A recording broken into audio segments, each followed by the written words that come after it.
Today, we're going to study a classic chess game. And I say classic because that's where you really learn how to play chess. The game is between Alexander Alakine with the white pieces and Aaron Nimzowitsch with the black pieces. These were two players who didn't just move the pieces for the sake of it, but because they knew exactly what they were doing. In fact, Aaron Nimzowitsch is one of my favorite chess players. Even though he ends up losing this game, we'll be able to clearly understand the plans of both white and black. Nowadays, we see a lot of modern games, but many of the moves come from computers, and even though they're very good, they're not always easy to understand. On the other hand, in classic games, it's just the opposite. Every move has an idea, a plan, something you can learn and use in your own games. That's why studying the classics is so important, because here you learn when to attack, when to improve your pieces, when and where to apply pressure, why a position is good or bad, all of that, right? This is a game for It's not a game to just rush through, so to speak. It's a game to study calmly, to really understand, to watch again, okay? And you'll see that you'll really agree with me that this is a super instructive game. All right, I won't ramble on any longer. Chess teacher, you're such a chatterbox. Show me the game already. But I think this little introduction was necessary. Nimzowitsch plays the French defense, d4 taking the center, d5 the main line, there are a lot of variations here, and Alakine chooses the knight to c3 variation, one of my favorites. Here you should know that, for example, c5 is already a mistake because it would lose a pawn. After pawn takes pawn, and then d takes c5. Did you see? He'd lose a pawn. Why? Because when you capture here, this pawn would be attacked twice. So c5 is a mistake, all right? I'm sure that many French defense players here would be thinking about playing c5. The main line has always been knight to f6, and the more modern one, the one Nimzowitsch himself used, thank you very much. In this game, bishop to b4 is played, pinning the knight on c3, mainly because it puts strong pressure on the d4 square, since it's the knight's job to defend it. You might want to play bishop to d2, but for now it's better not to, because exchanges would follow and then the pawn would be captured. So first, you play e5. Do you understand what Alakine is doing here? First, he's placing this spearhead so far advanced that it doesn't allow the knight, the defender of castling, to develop naturally, because of the fixed square.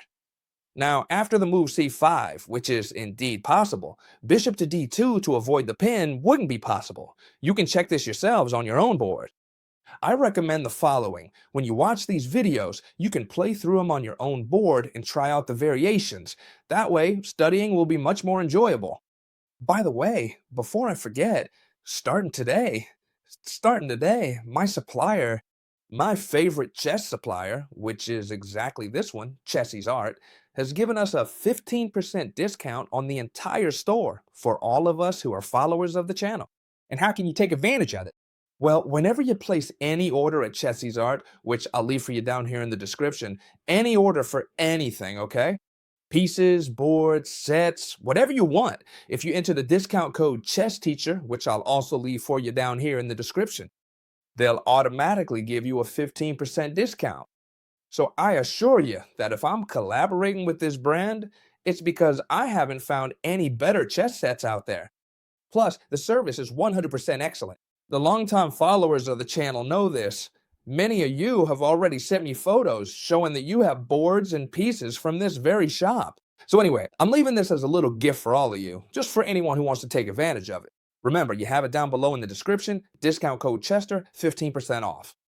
The idea here is that they can't capture this pawn, even though it looks free, because White's plan, you know what it is here, is to place the knight on b5, which they'll end up doing anyway, and then move it to d6. From d6, that knight will be an absolute monster, really hard to get rid of, right? So now, if pawn takes pawn, knight to b5. It would be almost impossible to stop. If the bishops are exchanged, then the knight comes in. You can check it out for yourselves on the board. Knight to e7 is a much better move, but Alakine goes ahead and puts his knight directly on b5. You'll see that Alakine was a total genius. Bishop takes bishop, queen takes, taking advantage of the fact that it's check, then bishop takes bishop, so he gains a tempo to be able to castle, because now you can see the threat, right friends? If, for example, you play a 6, which would be a very bad move, then knight to d6, check would follow, the king would have to move, and this knight would be fantastic here. So, since he exchanged with check, now Nimzovich can castle, and even though at some point Alakine will still be able to put his big knight on d6, at least it will not be with check, and the king will be safely castled. These kinds of games aren't won with some brutal trick to deliver checkmate. No, they're won by truly understanding what's going on, so you can replicate it in the games you play later on. Honestly, you're gonna love it. The game continues with the move b6.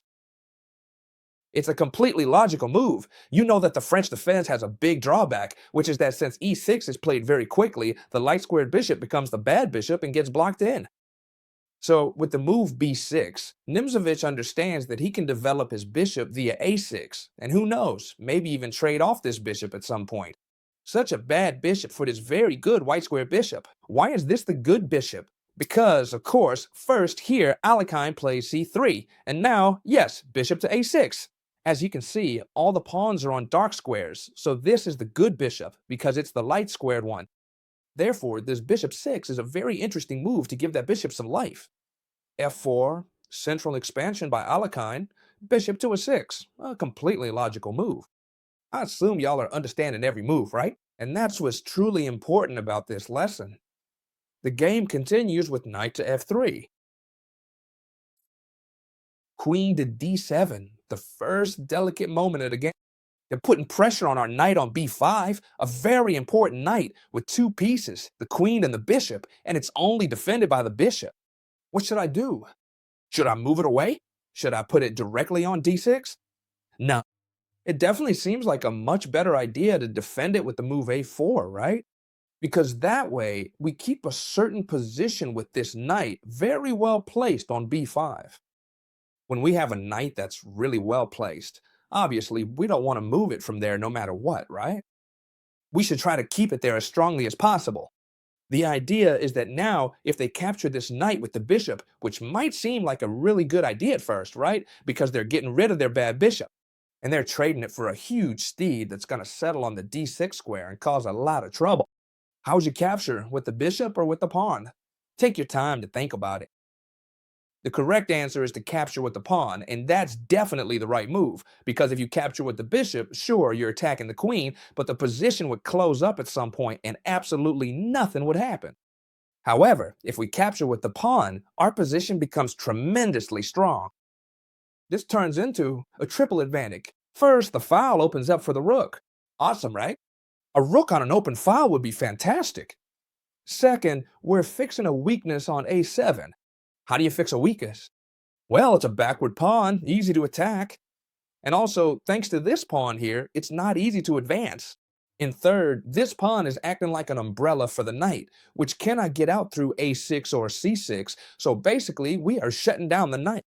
So no matter what, if they decide to capture our knight, we would recapture with the pawn. Interesting, right? Especially for all of you who thought the best move was to capture with the bishop.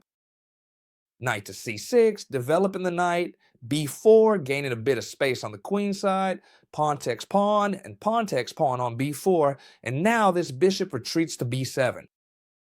It's not the best move in this position, but we're not going to criticize it either, because that's not the point of this video. The idea now is that, quickly, since we've pretty much got everything set up, it's true that we still need to castle and develop this bishop, but since we can do that and there's no danger because the position is very closed, Alakine decides to place his steed on d6, and as you can see, this knight is an absolute monster. It's set up in enemy territory, on an advanced post defended by the pawn, and no one can easily attack it, just the knight.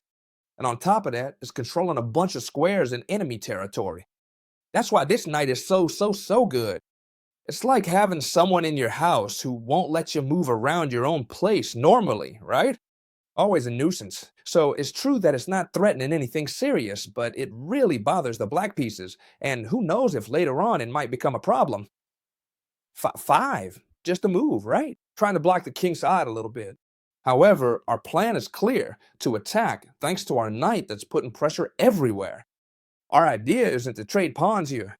Hey, if the player with the black pieces decides to exchange, we could keep up the pressure with b5, then win back this pawn. That would be great. But our idea is to start gaining space on the queen side, so they can't do anything at all, you see?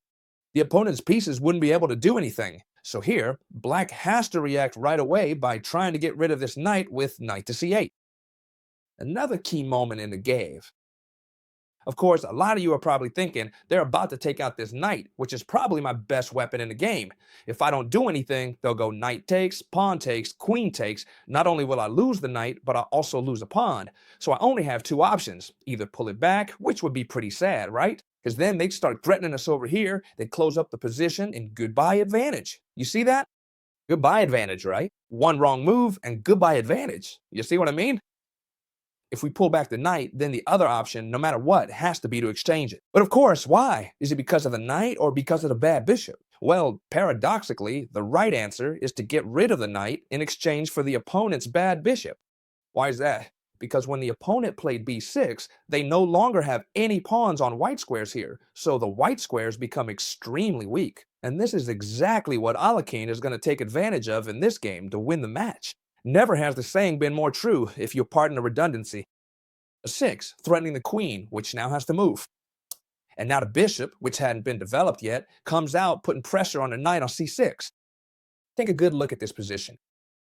Alakine is starting his whole maneuver here to leave Nimzovich with no options at all. And for all of you who have read Nimzovich's books, you'll understand that this is practically impossible, since he was an absolute genius. Now, the idea is that they have very few possible moves. They have to defend this knight, for example, by playing knight to e7. Castling, h6 to prevent annoying knight jumps that would attack the queen and this weak or backward pawn on e6. The rook on d is placed on c1 to start putting pressure on this knight. The rook on d for black is also placed on c8 to defend the same knight. And we'll see the big difference between attacking, which is what the white pieces will do, and defending, which is what the black pieces will. Watch this masterclass in applying pressure that Alakine puts on the black pieces, because you'll be able to use it in your own games. Pay attention. First of all, he starts with rook to c2. The goal is obvious. Double up the rooks, right? To put even more pressure on this knight. But don't worry, it doesn't end here. How do black defend that knight? Well, they don't really have many options. One of the few options they have is to pin their own queen, right? With this move, queen to e8. But honestly, they don't have many other ways to defend that knight. For now, it's not too serious. The rook from a moves to c1, putting a lot of pressure on this spot right here. Honestly, black have very few options here. Very, very few options. Even though it looks like an even game, they're pretty much unsalvageable. They could try rook to c7 to double up, for example, but it wouldn't do them any good. In this case, Nimzovich played rook to b8, trying to look for some kind of counterplay in the future. White plays queen to e3, and now rook to c7. And here, the intense pressure begins with one of the patterns you should know, a pattern called Alakine's gun. I'm sure some of you already know this pattern, Alakine's gun, especially those who are more experienced or have been playing longer. You can use this pattern in your own games to put pressure on an open file. The open file here is the C file, and it starts with the following move. Rook to c3, queen to d7, rook from d1 to c2. And now what? The idea is that now, after the move king to f8, the space left behind the rooks is used by the queen, and this triple threat in a row is called Alakine's gun, and it's usually pretty lethal. Right now, the rooks are doubled up. So how do you keep up the pressure now? Well, with this move, which is absolutely lethal. Bishop to a4. Let me explain the idea behind bishop to a4. If black now makes a dumb move, like, for example, g6, which wouldn't help at all, then b5 would follow and that knight couldn't be saved anymore. And if it moves, the rook behind it would be captured because it would be threatened 3 times over. Just look at the power of Alakine's gun. So here, black can't do anything except for one resource that Nimzovich finds, which is to give up a pawn. Specifically, this pawn on b5 is sacrificed. But why? So that when it's captured, there's time to bring the king over to defend the rook. When the bishop retreats to make way, b5, the king has managed to get there to defend the rook on d7. Right, so now what? It seems like black has everything defended, and it's true, everything's covered. The knight is super well protected by 4 pieces. b4 is no longer a threat. b5 is no longer a threat. Why? Because the rook is extremely well defended. You know what? This would be great if black could just say, well, I won't move, I'll just pass, and that's it. The thing is, here the black pieces can't. No.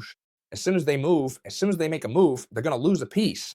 So here, after Alekin's brilliant move, h4, black had to resign. The only way not to lose a piece would be to advance this pawn. But after the exchanges, besides ending up with a passed pawn, they'd have to move and would therefore lose a piece. If they move the knight, it stops being defended. If they move the queen, it stops being defended. Or if they move the queen here, they stop defending the rook. That is, you can check for yourselves that they can't move. And so, after this incredible h4, right, the pressure they've created means black has to resign. This is a masterclass. One of those you should study several times to really understand it. It's one of my favorite games. If you want me to post more like this, really studying them to help you improve, let me know in the comments. I'll be happy to do it because I love reviewing and going over these games. If you want to study high quality chess that's really worth it, like I do in my videos, I highly recommend placing your order now at at Chess's Art using the discount code ChessTeacher, because you'll get it at a fantastic price. So I hope you really enjoyed this video. And we'll see each other tomorrow, as always, friends, in the next one. Goodbye.